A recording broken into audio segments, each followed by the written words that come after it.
Mula-mula, tuangkan minyak sawit secukupnya ke dalam kuali. Kemudian, gorengkan ayam.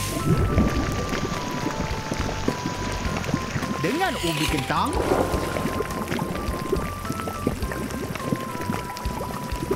hingga masak. Bau pun dah sedap. Rasanya mesti lagi sedap. Betul? Nah, rasa. Terima kasih.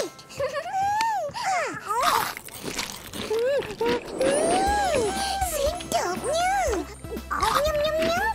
Sedap dan hangat. Macam akak masak. Betul. Sebab selama ni memang akak guna minyak sawit untuk memasak. Minyak sawit boleh digunakan dalam semua masakan. Bukan hanya untuk menggoreng.